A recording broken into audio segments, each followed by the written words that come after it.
اگر آپ چاہتے ہیں کہ آپ کو نیو ویڈیوز کے بارے میں اطلاع ملے تو آپ چینل کو سبسکرائب کریں، موبائل یوزرز سبسکرائب کریں اور بیل بٹن دبائیں۔ سوالات ہیں۔ ایک یہ ہے کہ دنیا میں مسلمان اتنی سنگین حالات سے گزر رہے ہیں اور اہل حدیث ہیں کہ اپنے مسائل میں الجھے ہوئے ہیں۔ اپنے مسائل میں الجھے ہوئے ہیں کا مطلب کیا؟ سوال پوچھنے والا اگر وضاحت کر دے تو اچھا ہے۔ جی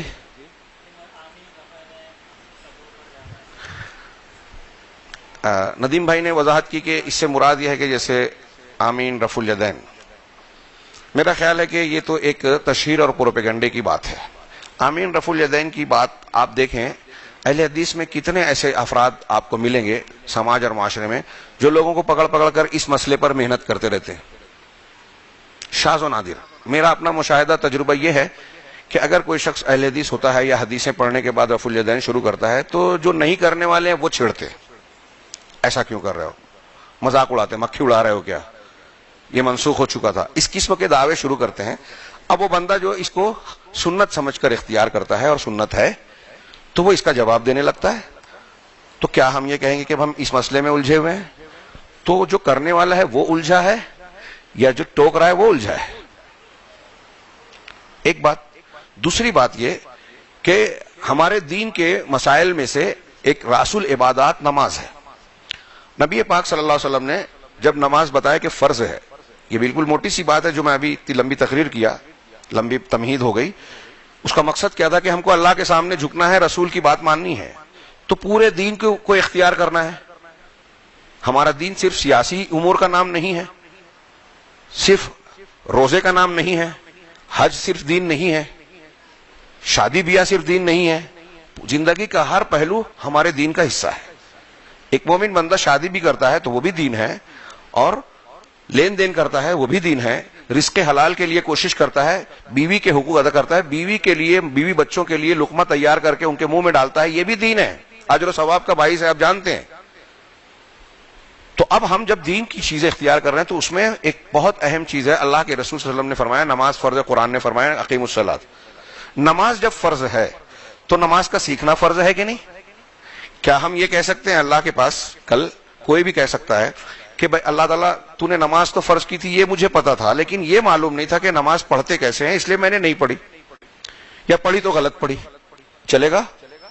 نہیں۔ اسی لیے کہا گیا حدیث میں طلب العلم فریضۃ علی کل مسلم۔ یہ سوال جواب کے ضمن میں بھی اس پر غور کر سکتے ہیں کہ علم کا سیکھنا اس لیے ضروری ہے، علم کا طلب کرنا ہر مسلمان پر فرض ہے۔ یہ کون سا علم فرض ہے؟ ہر مسلمان کو انجینئر بننا فرض ہے، ڈاکٹر بننا، وکیل بننا، ماہر فلکیات بننا، سائنٹسٹ بننا فرض ہے؟ نہیں۔ کیا بننا فرض ہے؟ کون سا علم حاصل کرنا فرض ہوا؟ جو دین کے ضروری علم ہے۔ اب اس میں کچھ لوگ عالم بن سکتے ہیں، سب عالم نہیں بن سکتے، تو پھر کون سا علم سیکھنا ہر مسلمان مرد اور عورت کے لیے ضروری ہے؟ شرک اور توحید کے جانے بغیر آدمی مسلمان نہیں ہو سکتا، توحید اللہ کے حق کو نہیں جان سکتا، اس لیے یہ سیکھنا ضروری ہے۔ کوئی آدمی شرک کرے اور اللہ کو یہ بولے کہ میں مشرک تھا اس لیے کہ میرے باپ دادا نے کیا، قرآن میں سورہ اعراف میں کہا گیا ہے کہ ہم نے آدم کی پیٹھ سے نکال کر تم کو اسی لیے عہد و پیمان لیا کہ قیامت کے دن تم یہ نہ کہہ سکو کہ انا کننا عنہا غافلین، ہم اس سے غافل تھے، معلوم نہیں تھا، یا یہ بھی نہ کہہ سکو کہ باپ دادا نے کیا تھا اور ہم ان کے بعد ان کی ذریت تھے لہذا ہم نے ان کی تقلید کی اور یہ شرک کر لیا تو ہم کو کیوں فتہلکنا بما فعل المبطلون، باطل پرستوں نے جو گناہ کیا اس کی وجہ سے تو ہم کو کیوں ہلاک کرتا ہے، ہلاک کرے گا؟ یہ نہیں کہہ سکتے قیامت کے دن۔ مطلب یہ سیکھنا ضروری ہے۔ توحید فرض ہے، شرک حرام ہے، تو سیکھنا ضروری ہے، یہ جاننا ضروری ہے کہ شرک کون سی چیز کو کہتے ہیں اور توحید کیا ہے۔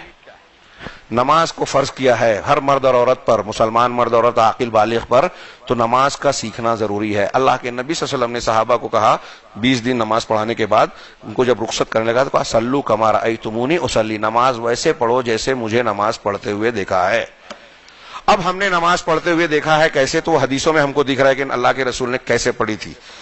اب اس میں جب ہم نے جانا کہ نبی کریم صلی اللہ علیہ وسلم کس وقت تو انگلی کو حرکت دیتے تھے، کب ہاتھ اٹھاتے تھے، کب آمین کہتے تھے، کب قرات کرتے تھے، کب پیشانی ٹیکتے تھے، کہاں رکوع میں انگلیاں کہاں رکھتے تھے، سجدے میں انگلیوں کو سمیٹتے تھے کہ پھیلاتے تھے، یہ ساری ادائیں ہم دیکھیں گے نبی کی۔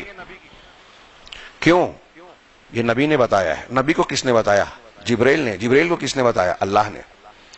کہتے ہیں موطا امام مالک کی روایت ہے، یا اس میں شرح میں نقل کی علامہ زرقانی نے، کہ جس رات معراج ہوئی اللہ کے نبی صلی اللہ علیہ وسلم پر نماز 5 وقت کی فرض کی گئی، دوسرے دن جبریل علیہ السلام آئے اور 5 وقت کی نمازیں پہلے ٹائم میں پڑھائی، دوسرے دن آخری وقت میں پڑھائی، اور کہا کہ نماز کا وقت ان دونوں کے بیچ جو 2 دن میں نے پڑھائی ہے. یہ والی حدیث تو ہر وقت ہے، دن والی جو ہے وہ صرف موطا میں امام زرقانی کی میں نے پڑھی ہے.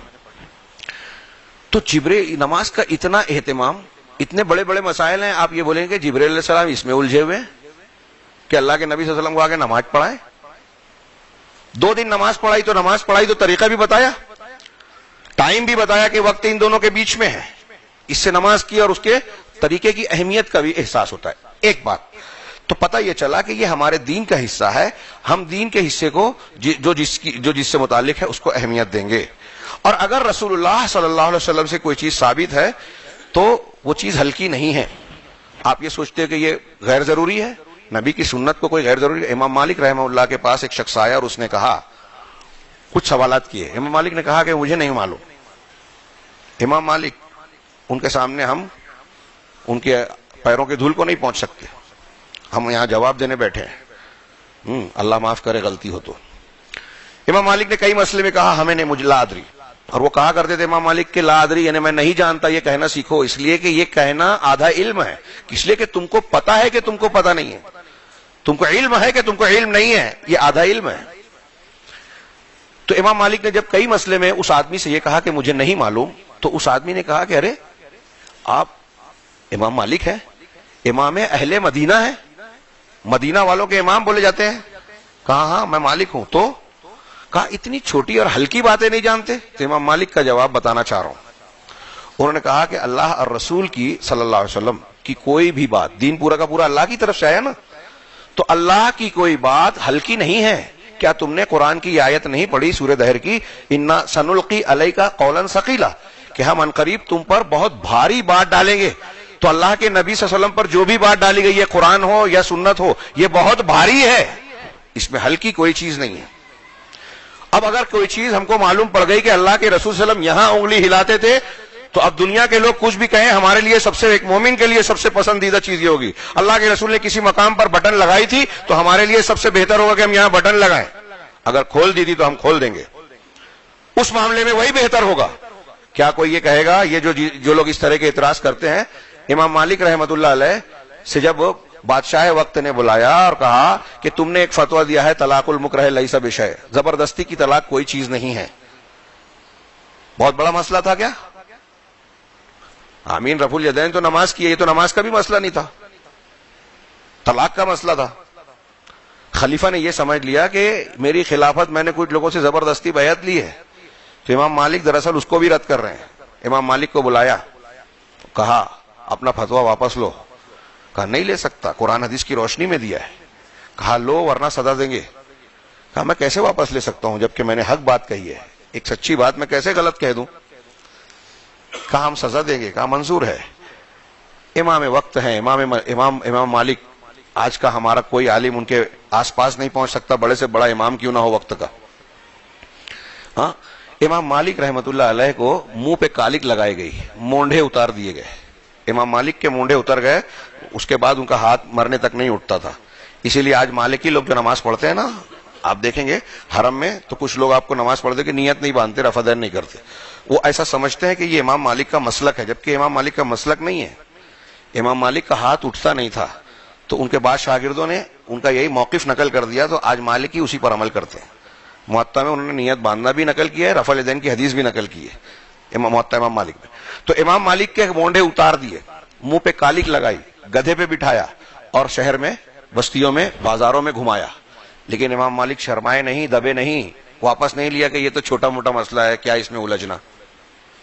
امام مالک نے کہا من عرفنی فقد عرفنی، جو مجھے پہچانتا ہے وہ پہچانتا ہے، ومن لم یعرفنی فلیعرف، اور جو نہیں پہچانتا وہ 5 پہچان لے. انا مالک ابن انس، میں مالک ابن انس ہوں. واقول طلاق المکرہ لیس بشیء، اور میں یہ کہتا ہوں کہ زبردستی کی طلاق کوئی چیز نہیں، میں اس پہ قائم ہوں. ایک پہلو اس کا یہ ہوا. لیکن ایک دوسرا پہلو جو اس سوال میں چھپا ہوا ہے وہ یہ کہ شاید یہ کہنا چاہتے ہیں کہ گویا اہل حدیث جماعت ان مسائل کو وہ اہمیت دیتی ہے جو اس کی اہمیت نہیں ہے، یا دوسرے اہم مسائل کو چھوڑ دیتی ہے. تو میں نے عرض کیا کہ یہ ایک پروپیگنڈا ہے.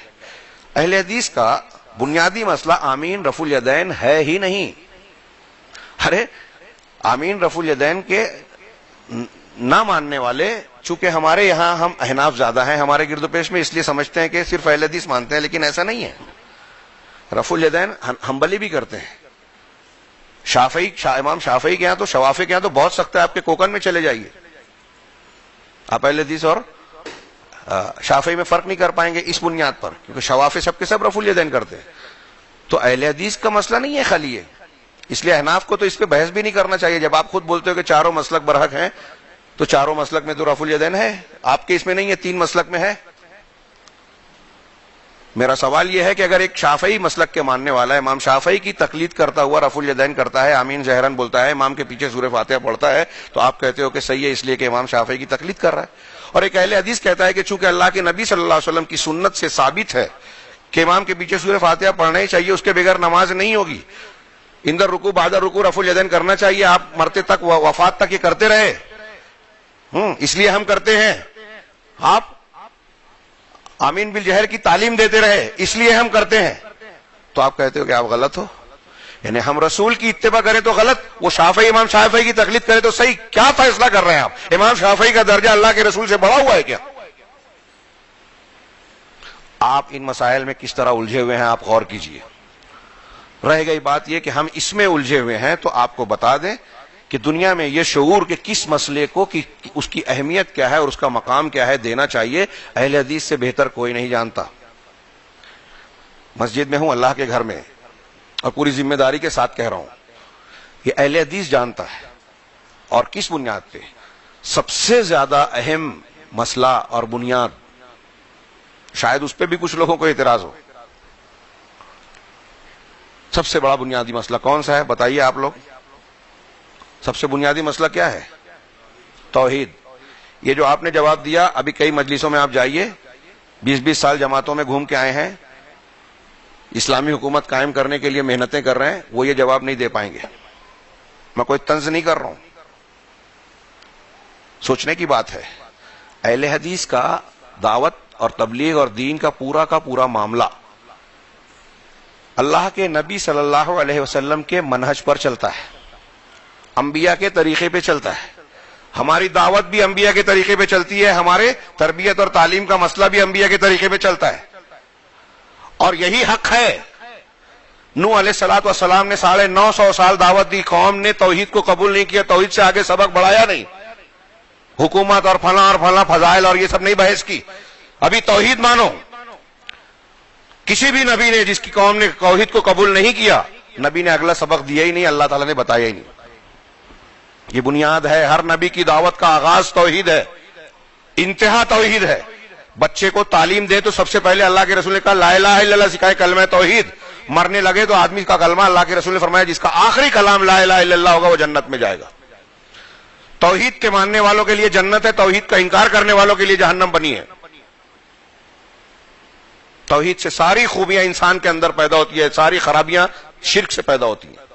اگر کوئی یہ کہتا ہے کہ توحید ہی میں پڑے رہتے ہیں تو اس کا جواب یہ ہے کہ آپ نے سمجھا ہی نہیں ہے. ابھی ایک صاحب نے کہیں عرب کا، وہ ہمارے دوست بتا رہے تھے کہ ان سے پوچھا گیا ایسی مجلس میں کہ بھئی یہ اس پہ خطاب کیجئے کہ قرآن میں سب سے اہم حکم کیا ہے. تو انہوں نے توحید کو بیان کیا، تقریر کی. 2 روز کے بعد ان کے ایک استاذ کو کچھ اخوانیوں نے، جماعت اسلامی والوں نے جو ہے بولا، اور انہوں نے فون کر کے سوال کیا کہ ارے کیا قرآن میں صرف توحید ہی ہے؟ وہ مجھ سے بتانے لگے. تو میں نے کہا انا للہ و انا الیہ راجعون. لوگ دین سمجھتے نہیں ہیں اور دین کے سپاہی بن جاتے ہیں، داعی بن جاتے ہیں، مبلغ بن جاتے ہیں. توحید کے سوا کچھ ہے ہی نہیں. توحید نہیں ہے تو آپ کا کوئی عمل قبول نہیں ہے. اللہ کے دین کی دعوت اور لوگوں تک پہنچانے کے لیے اس ویڈیو کو ضرور لائک، شیئر، کمنٹ اور سبسکرائب